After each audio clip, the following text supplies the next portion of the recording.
아침에 나로 주의 인자한 말씀을 듣게 하소서. 성도 여러분 안녕하세요. 월요일입니다. 오늘도 하나님의 사랑이 여러분들의 삶의 자리에 가득하기를 간절히 소망합니다. 말씀 한 곡 봅니다. 시편 78편 40절부터 55절까지의 말씀을 봉독해 드립니다. 그들이 광야에서 그에게 반항하며 사막에서 그를 슬프시게 함이 몇 번인가. 그들이 돌이켜 하나님을 거듭거듭 시험하며 이스라엘의 거룩하신 이를 노엽게 하였도다. 그들이 그의 권능의 손을 기억하지 아니하며 대적에게서 그들을 구원하신 날도 기억하지 아니하였도다.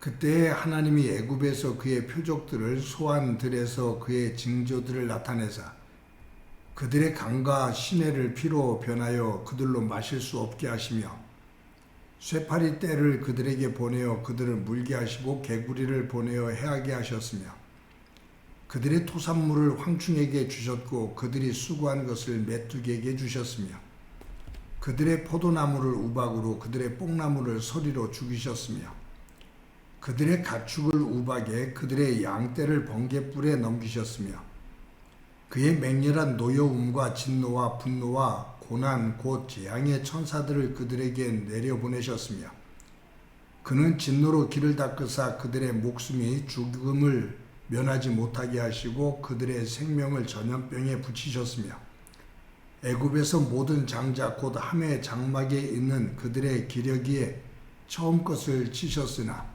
그가 자기 백성은 양같이 인도하여 내시고 광야에서 양떼같이 지도하셨도다. 그들을 안전히 인도하시니 그들은 두려움이 없었으나 그들의 원수는 바다에 빠졌도다. 그들을 그의 성소의 영역 곧 그의 오른손으로 만드신 산으로 인도하시고 또 나라를 그들의 앞에서 쫓아내시며 줄을 쳐서 그들의 소유를 분배하시고 이스라엘의 지파들이 그들의 장막에 살게 하셨도다. 아멘. 창세기를 보면 하나님께서 온 만물을 지으십니다. 마지막 여섯째 날에 하나님은 아담과 하와를 지으셔요. 그리고 아담과 하와에게 에덴 동산에 살면서 에덴 동산 안에 있는 모든 과일은 따 먹으라 라고 말씀하십니다. 그러면서 단 한 가지, 에덴 동산 중앙에 있는 선악과는 따먹지 마라. 만약 선악과를 따먹게 되면 반드시 죽게 된다 라고 말씀하십니다. 근데 사탄이 아담과 하와를 유혹을 합니다. 선악과를 따먹으면 네가 하나님처럼 된다 라고 유혹을 합니다.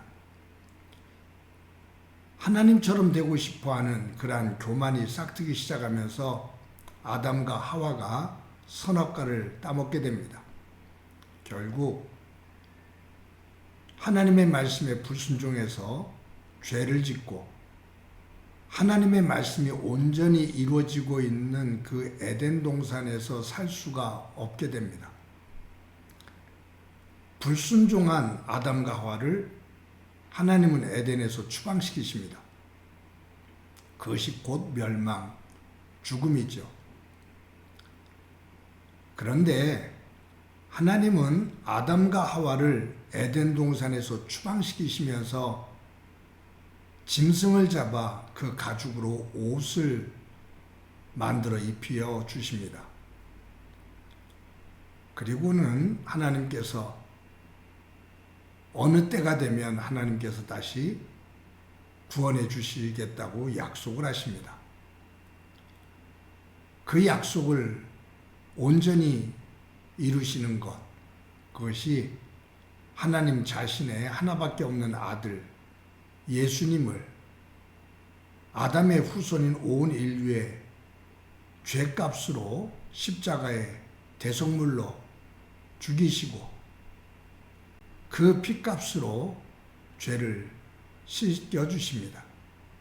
그리고 그 예수 그리스도의 보혈의 피를 믿는 이들을 하나님의 백성으로 삼아주십니다.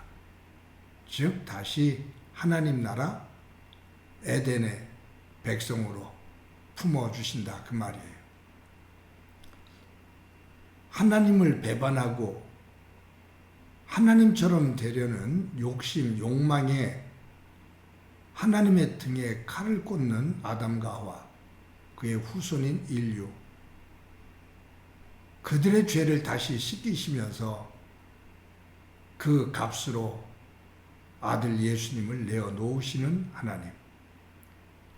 그래서 어떤 이는 그 하나님을 바보 같으신 하나님이라고 이름을 붙입니다. 여러분, 오늘 시편 78편의 저자는 하나님께서 이스라엘 백성들을 위해서 어떤 일들을 행하셨는지 그것을 쭉 기록하고 있습니다. 애굽에서 해방을 시키실 때 10가지 재앙, 그리고 광야를 지날 때 하나님께서 행하셨던 놀라운 기적들, 그리고 하나님께서 약속하신 가나안 땅, 특히 시온, 예루살렘 성이 있는 시온, 그곳으로 인도하신 것, 그 과정 속에서 하나님께서 베풀어 주신 놀라운 은혜에 대해서 쭉 기록하고 있습니다. 그런데 이와 같은 하나님의 놀라운 은혜를 받은 이스라엘 백성들이 하나님 앞에 감사하며 하나님의 백성답게 하나님의 말씀에 순종하며 살아가야 되는데 그렇지를 못하죠. 시간이 지나면서 완고해집니다. 그리고 패역한 삶을 삽니다. 하나님께서 베풀어 주신 그 은혜를 기억하지 않습니다. 그러면서 오늘 이 73편의 저자인 시인은 40절 42절에서 이렇게 말합니다. 그들이 광야에서 그에게 반항하며 사막에서 그를 슬프시게 함이 몇 번인가. 그들이 돌이켜 하나님을 거듭거듭 시험하며 이스라엘의 거룩하신 이를 노엽게 하였도다. 그들이 그의 권능의 손을 기억하지 아니하며 대적에게서 그들을 구원하신 날도 기억하지 아니하였도다. 하나님은 이스라엘 백성들을 구원하기 위해서 그 많은 기적과 놀라운 은혜와 사랑을 베풀어 주셨는데 그 사랑을 받은 이스라엘 백성들은 하나님께 반항을 한다. 또 하나님을 슬프시게 한다. 그리고 거듭거듭 하나님을 시험한다. 거룩하신 하나님을 노엽게 만든다. 하나님께서 베풀어 주신 권능의 손을 기억하지를 않는다. 많은 대적들로부터 구원해 주신 하나님을 기억하지 않는다. 하나님이 베풀어 주시는 은혜, 그 은혜를 받고서도 그 은혜를 기억하지 않고 도리어 반항하고 도리어 하나님을 시험하고 하나님을 슬프게 반복적으로 하는 모습.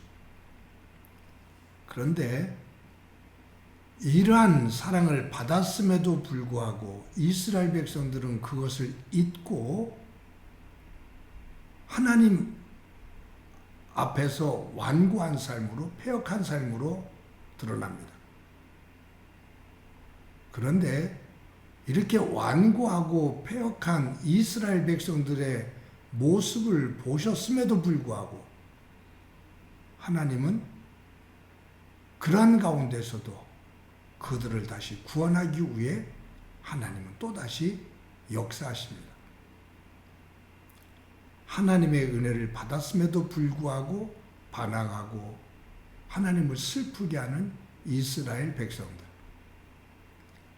이스라엘 백성들의 이러한 완고함과 패역한 모습을 보심에도 불구하고 끝까지 다시 구원하시기 위해서 길을 찾으시며 그 길을 열으시는 하나님. 대조적이죠. 사랑하는 성도 여러분, 저와 여러분들의 믿음의 모습은 어떤 모습입니까? 하나님께서 나에게 베풀어 주신 은혜를 기억하고 감사하며 하나님의 말씀 따라 순종하며 사는 삶입니까?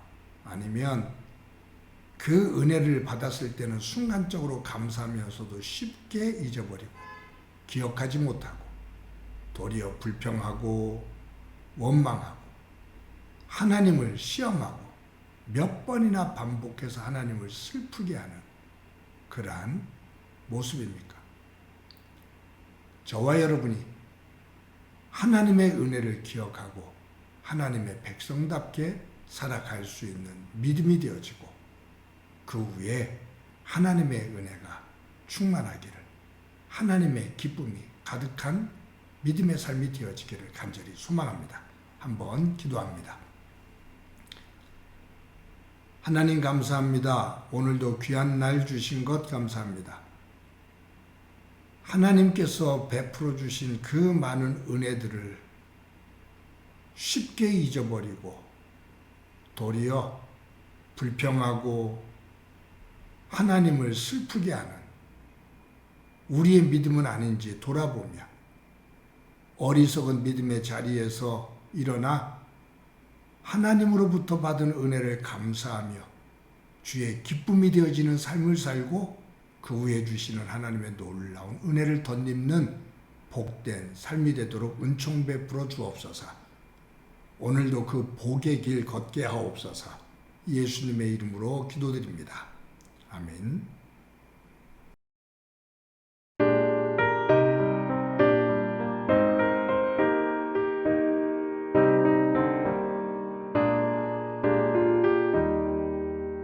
주